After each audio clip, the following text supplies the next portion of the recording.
नमस्कार। आज हम एक ऐसी कहानी की तह तक जा रहे हैं जो पुलिस जांच की दुनिया और कुछ बेहद रहस्यमयी, लगभग अलौकिक कहे जा सकने वाले अनुभवों के बीच की धुंधली जमीन पर घटती है। जी। ये वाकया उड़ीसा के फूलबनी कस्बे का है और इसे हमारे साथ साझा किया है खुद एक पुलिस कांस्टेबल लक्ष्मण प्रसाद जी ने।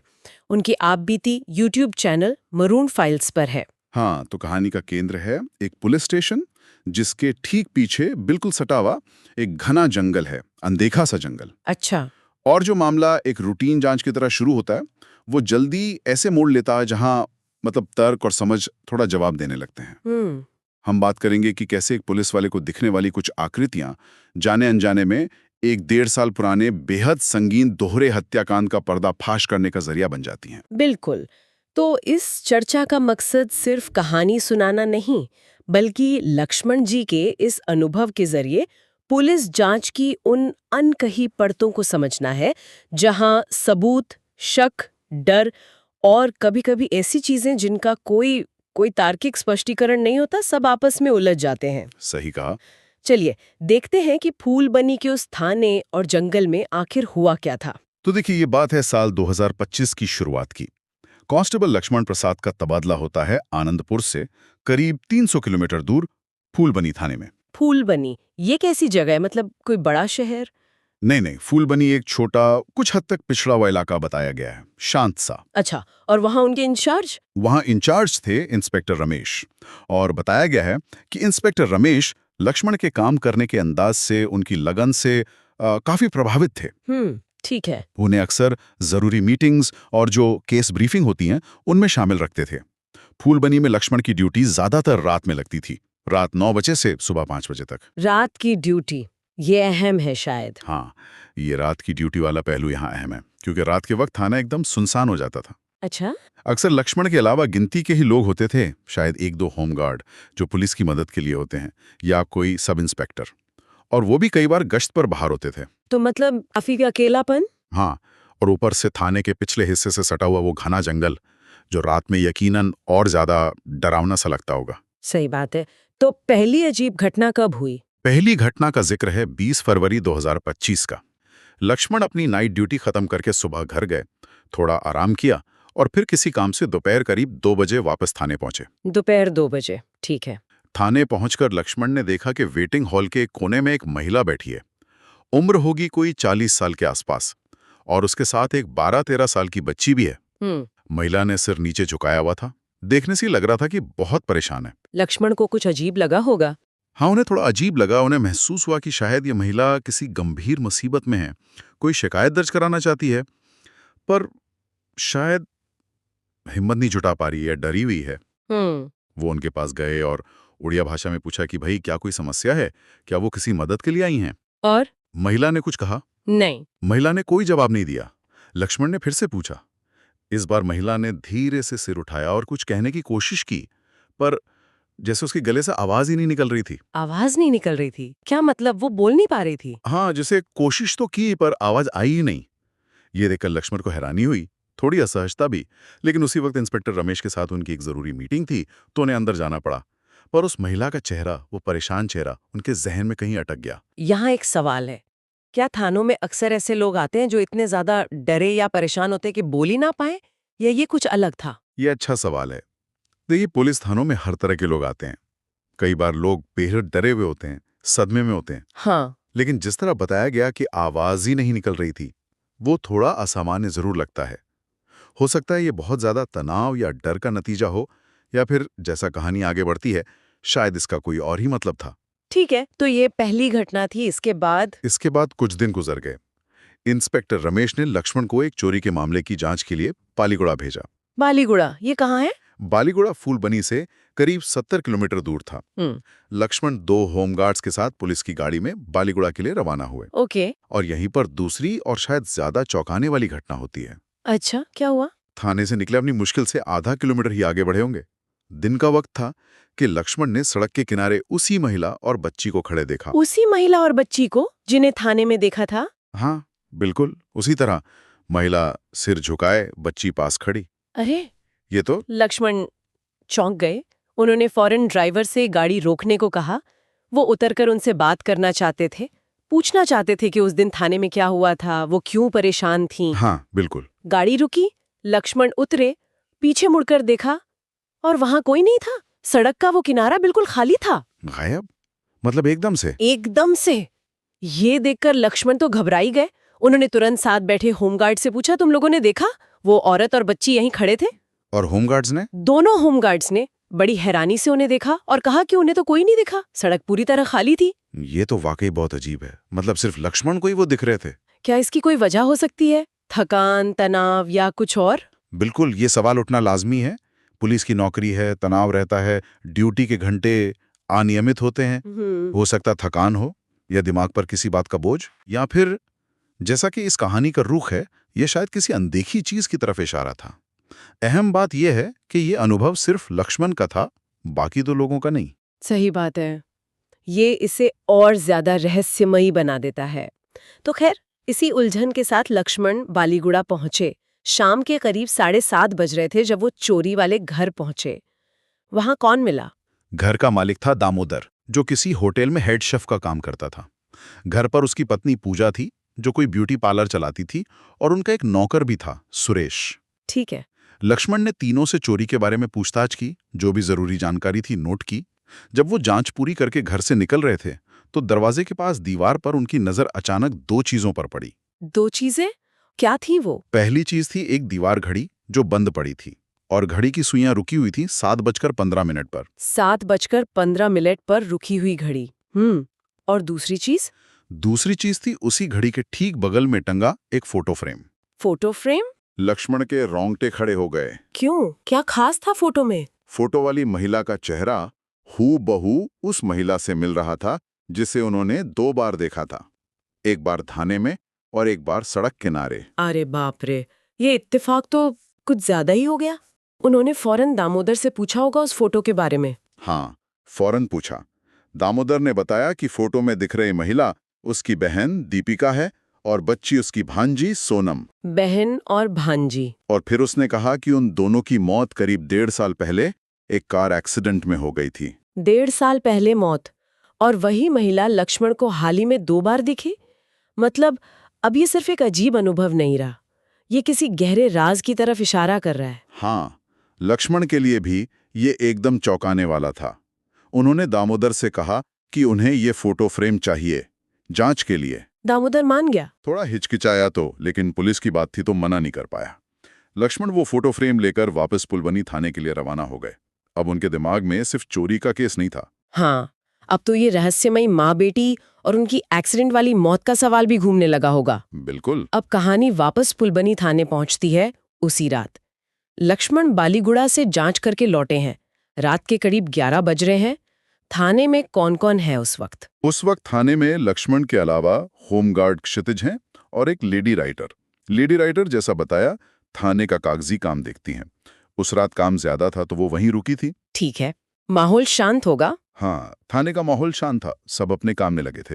तभी लक्ष्मण को थाने के पिछले गेट से, जो जंगल की तरफ खुलता था, किसी के दस्तक देने की आवाज सुनाई दी। दस्तक? रात के 11 बजे? हाँ, पहले तो उन्होंने सोचा शायद हवा से गेट हिल रहा होगा या कोई जानवर होगा जंगल से।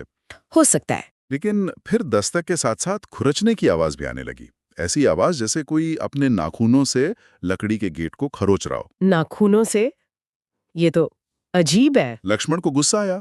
उन्हें लगा कोई मजाक कर रहा है। उन्होंने जोर से आवाज लगाई, कौन है बाहर, क्या चाहिए? और आवाज बंद हो गई। उनकी आवाज सुनते ही खुरचने की आवाज बंद हो गई।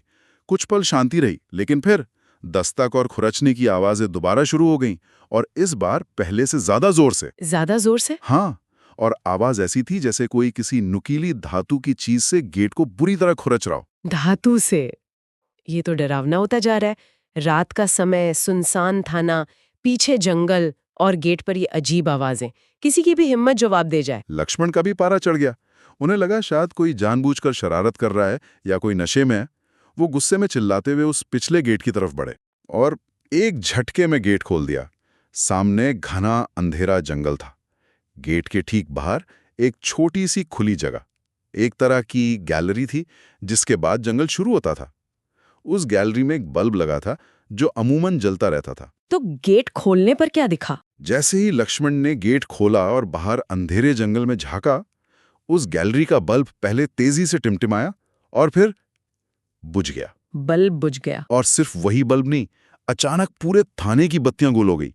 बाहर भी घना अंधेरा छा गया एकदम से। लाइट्स चली गई, इन्वर्टर नहीं था। लक्ष्मण ने फौरन अपने मोबाइल की टॉर्च जलाई। उन्होंने इन्वर्टर चेक किया, वो पूरी तरह से डिस्चार्ज दिखा रहा था, जो कि अजीब था क्योंकि ऐसा होना नहीं चाहिए था। ये भी अजीब है। वो अब ये सब समझने की कोशिश ही कर रहे थे कि उन्हें उसी पिछले गेट के पास से अंधेरे में से एक छोटी बच्ची के खिलखिलाकर हंसने की आवाज सुनाई दी। बच्ची की हंसी अंधेरे में, ये सुनकर तो वाकई किसी के भी होश उड़ जाएं, खासकर तब जब आपको पता हो कि बाहर कोई नहीं होना चाहिए। क्या ये आवाज सिर्फ लक्ष्मण को सुनाई दी? नहीं, इस बार वो हंसी की आवाज तीनों को, लक्ष्मण, होमगार्ड क्षितिज और लेडी राइटर, तीनों को बिल्कुल साफ सुनाई दी थी। तीनों को? हाँ, इससे ये तय हो गया कि ये सिर्फ लक्ष्मण का वहम नहीं था, कुछ तो था वहां। अब क्या हुआ? तीनों की क्या प्रतिक्रिया थी? डर गए होंगे। हंसी की आवाज सुनकर तीनों बुरी तरह डर गए थे। लक्ष्मण ने क्षितिज से कहा कि वो इन्वर्टर को फिर से देखे, शायद कोई फॉल्ट हो, और खुद टॉर्च लेकर जंगल की तरफ बढ़ने लगे जिधर से हंसी आ रही थी। अकेले? हाँ, लेडी राइटर बहुत डर गई थी।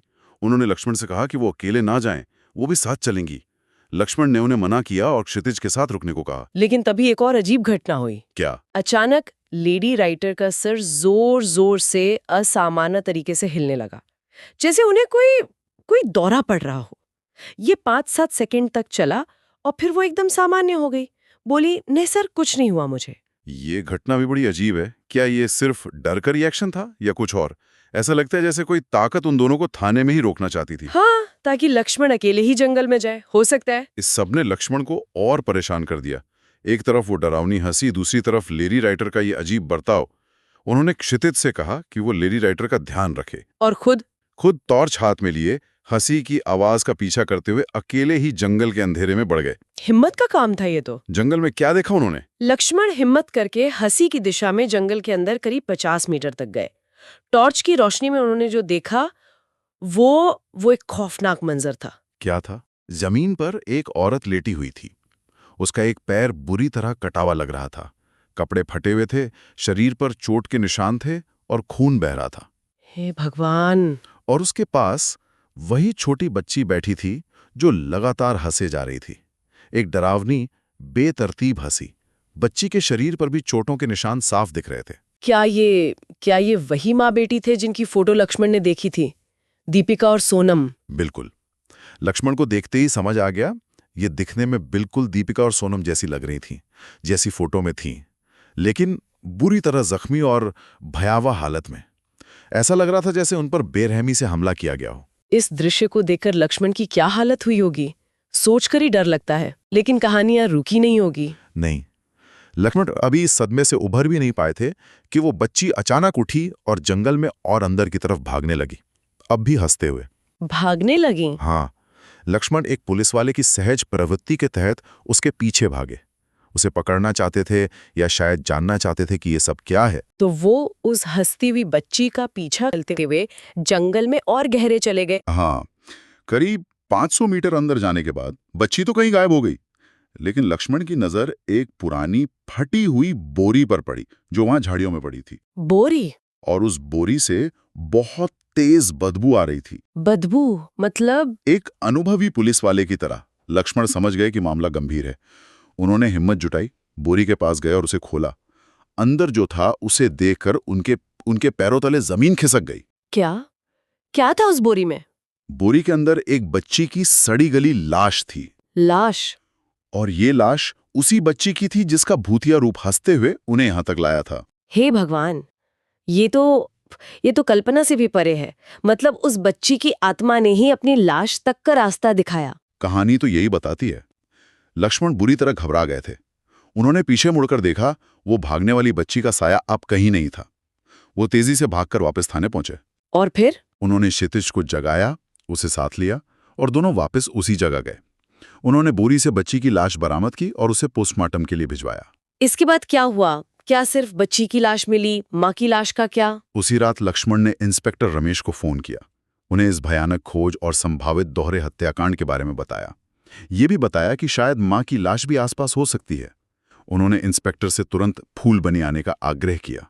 इंस्पेक्टर रमेश आए होंगे? अगले दिन सुबह इंस्पेक्टर रमेश थाने पहुंचे।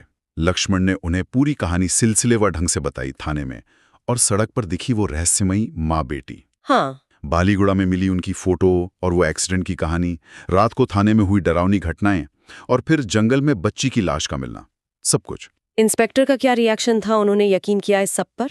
इंस्पेक्टर रमेश ने पूरी बात बहुत ध्यान से सुनी। एक अनुभवी पुलिस अधिकारी थे वो। उन्होंने शायद महसूस किया कि ये सिर्फ कोई भूत प्रेत की कहानी नहीं है, इसके पीछे यकीनन कोई गंभीर अपराध छिपा है। तो उन्होंने क्या कदम उठाया?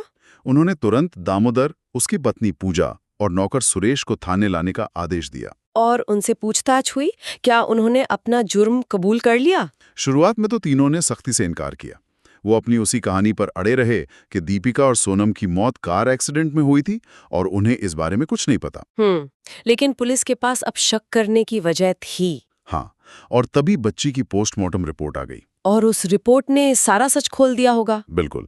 पोस्टमार्टम रिपोर्ट में साफ लिखा था कि बच्ची की मौत गला घोटने से हुई थी और मौत से पहले उसके साथ रेप किया गया था। हे भगवान! हाँ, रिपोर्ट ने यह भी बताया कि मौत करीब 1.5 साल पहले हुई थी। ये रिपोर्ट दामोदर के कार एक्सीडेंट वाले बयान के बिल्कुल खिलाफ थी। इस रिपोर्ट के बाद उनके पास झूठ बोलने की कोई गुंजाइश नहीं बची होगी। सही कहा। पोस्टमार्टम रिपोर्ट और लक्ष्मण के बयानों के आधार पर पुलिस ने फिर सख्ती से पूछताछ की और आखिरकार दामोदर, पूजा और सुरेश टूट गए। और उन्होंने सच उगल दिया। हाँ, और उन्होंने जो सच उगला वो इंसानियत को शर्मसार करने वाला था। क्या सच सामने आया? क्या हुआ था असल में? सच ये था कि दीपिका दामोदर की बहन नहीं बल्कि उसकी पहली पत्नी थी और सोनम उसकी अपनी बेटी थी। पहली पत्नी और बेटी? उसने झूठ क्यों बोला? पूजा दामोदर की दूसरी पत्नी थी। दामोदर शराबी और लालची किस्म का आदमी था। उसका नौकर सुरेश भी मतलब बहुत नीच प्रवृत्ति का था। हुआ ये था कि एक रात जब दामोदर नशे में धुत था, सुरेश ने उसे पैसों का लालच दिया। करीब 2 लाख रुपए का जिक्र है। पैसे का लालच? किस लिए? बदले में दीपिका के साथ संबंध बनाने की इजाजत मांगी और नशे और पैसे के लालच में दामोदर मान गया। क्या अपनी ही पत्नी के लिए? हाँ, लेकिन जब सुरेश दीपिका के साथ जबरदस्ती कर रहा था तो उनकी बेटी सोनम ने उसे देख लिया। ओह, ये तो बहुत ही भयानक है। बच्ची ने देख लिया। अपराध यही नहीं रुका। पकड़े जाने के डर से सुरेश ने सबूत मिटाने के लिए पहले सोनम का भी रेप किया। बच्ची का भी? हाँ, और फिर माँ और बेटी दोनों की बेरहमी से हत्या कर दी। हत्या कर दी? इसके बाद दामोदर और सुरेश ने मिलकर दोनों की लाशों को ठिकाने लगाने के लिए थाने के पीछे वाले जंगल में गाड़ दिया, ये सोचकर कि वहां किसी को पता नहीं चलेगा। और पूजा? उसे पता था? हाँ, पूजा भी इस सारे अपराध में शामिल थी, या कम से कम उसे इसकी पूरी जानकारी थी और उसने इसे छुपाया। ये सुनकर तो रूह कांप जाती है। अपने ही परिवार के साथ ऐसा घिनौना अपराध और 1.5 साल तक ये राज दफन रहा। हाँ, और शायद दफन ही रहता अगर कांस्टेबल लक्ष्मण के साथ वो अजीब घटनाएं ना होती। और दीपिका की लाश वो भी मिली? हाँ, बाद में माँ यानी दीपिका की लाश भी उसी जंगल से बरामद की गई, सुरेश और दामोदर की निशानदेही पर। और फिर सजा? अब कानूनी कार्रवाई हुई। अदालत ने सुरेश और दामोदर दोनों को इस दोहरे रेप और हत्याकांड के लिए उम्र कैद की सजा सुनाई। उम्र कैद? स्रोत में इस पर कुछ कहा गया है? हाँ, स्रोत में इस बात का जिक्र है कि लोग हैरान थे कि इतना जघन्य अपराध करने के बाद भी उन्हें फांसी क्यों नहीं हुई, पर खैर फैसला उम्र कैद का आया। तो अगर हम इस पूरी कहानी को देखें, ये वाकई हैरान करने वाला है। लक्ष्मण प्रसाद के वो अनुभव जिन्हें शायद कोई सिर्फ अंधविश्वास कहकर खारिज कर देता, हाँ, वही इस पूरे केस को खोलने की चाबी बने। ये वाकई अविश्वसनीय लगता है कि कैसे वो अनदेखी कड़ियां जुड़ती गईं।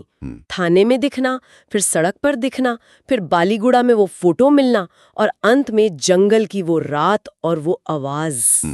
ये घटना पुलिस जांच की प्रक्रिया पर भी एक अलग रोशनी डालती है ना। हाँ। आमतौर पर जांच सबूतों, गवाहों और फोरेंसिक पर आधारित होती है, लेकिन यहाँ एक पुलिसकर्मी के निजी रहस्यमयी अनुभवों ने जांच को एक ऐसी दिशा दी जिसकी शायद किसी ने कल्पना भी नहीं की होगी। हाँ, बिल्कुल।